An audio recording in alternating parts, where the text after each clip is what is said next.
Hello friends, আজ আলোচনা করব এম ইজ আর এরপরে আমরা টু কখন ব্যবহার করব। তো দেখো, কোনো কাজ যদি আমাদের দায়িত্বের মধ্যেই পড়ে এবং সে কাজটা আমাদের যদি রেগুলার করতে হয়, সেক্ষেত্রে আমরা M is R plus two ব্যবহার করব। তো এক্সাম্পলগুলি দেখলে বিষয়টা তোমাদের আরও ক্লিয়ার হয়ে যাবে। তো চলো দেখে নেওয়া যাক এক্সাম্পলগুলি।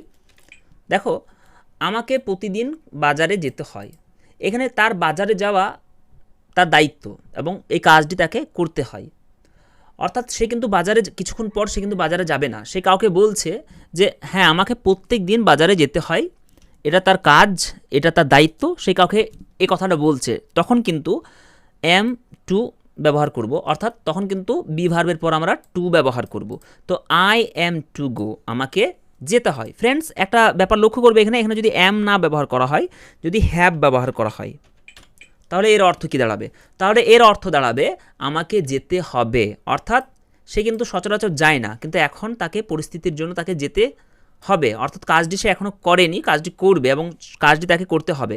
কাজটি সে কিন্তু করে না, করতে হবে, এরকম বোঝালে হ্যাভ টু অথবা হ্যাজ টু ব্যবহার করব। কিন্তু এখানে আমরা ব্যবহার করব এম টু, অর্থাৎ বি ভার্বের পর টু ব্যবহার করব এবং তারপর ভার্বটা ব্যবহার করব।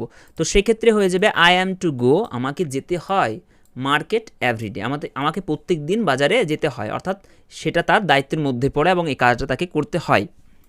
তারপরে দেখো, আমাকে স্কুল যেতে হয়। তো I have to go, sorry এটা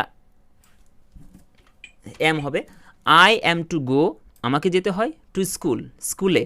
তো I am to go to school, আমাকে স্কুলে যেতে হয়। যদি এখানে হ্যাভ টু হতো তাহলে আমাকে স্কুল যেতে হবে, অর্থাৎ কিছুক্ষণ পর বা তাকে স্কুল যেতে হবে, তার আর অন্য কোনো উপায় নেই। অর্থাৎ একটা কাজ সে কিন্তু ভবিষ্যতে করবে, এখানে কিন্তু কোনো অভ্যাস বা কোনো দায়িত্ব বোঝাচ্ছে না, তাকে স্কুল যেতে হবে। এমন পরিস্থিতি হয়েছে যে তাকে স্কুল না গেলে তার চলবে না, তাকে স্কুল যেতে হবে, এরকম যখন বোঝাবে তখন হ্যাভ টু অথবা হ্যাজ টু ব্যবহার করব। নেক্সট সেন্টেন্স আমরা দেখে নেব। দেখো, তাকে বাড়ির মেঝে পরিষ্কার করতে হয়, অর্থাৎ বাড়ির মেঝে পরিষ্কার করা তার দায়িত্ব এবং সেটা এই কাজটা তাকে করতে হয়, এরকম বোঝালে কি হবে? তো এক্ষেত্রে হি ইজ টু ক্লিন, তাকে পরিষ্কার করতে হয় দ্য ফ্লোর, মেঝে। তো he is to clean the floor, তার অর্থ হচ্ছে তাকে মেঝে পরিষ্কার করতে হয়। এখানে এখন যদি হ্যাজ ব্যবহার করা হয়, he has to clean the floor, অর্থাৎ তাকে মেঝে পরিষ্কার করতে হবে। সে কিন্তু সচরাচর মেঝে পরিষ্কার করে না, কিন্তু পরিস্থিতি এমন হয়েছে যে তাকে মেঝে পরিষ্কার করতে হবে, সেক্ষেত্রে আমরা ব্যবহার করব হ্যাজ টু অথবা হ্যাভ টু। যখন কোনো একটা কাজ আমাদের করতে হবে, সে কাজটি কিন্তু আমরা আমাদের অভ্যাস নয় বা সেই কাজটা আমাদের দায়িত্বের মধ্যে পড়ে না, এরকম যখন বোঝায় বা কোনো একটা আমাদের আর্জেন্সি আছে, কাজটা আমাদের করতেই হবে কিছুক্ষণের মধ্যে, তো সেক্ষেত্রে আমরা হ্যাভ টু অথবা হ্যাজ টু ব্যবহার করব।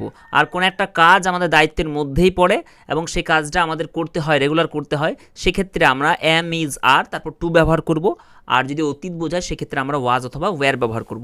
তো ফ্রেন্ডস, আশা করি ভিডিওটা তোমাদের ভালো লেগেছে। তোমরা নিজেরাই এম ইজ আর টু দিয়ে সেন্টেন্স গঠন করার চেষ্টা করবে, তাহলে তোমাদের শিক্ষণটা আরও ইফেক্টিভ হবে। তো thank you for watching the video.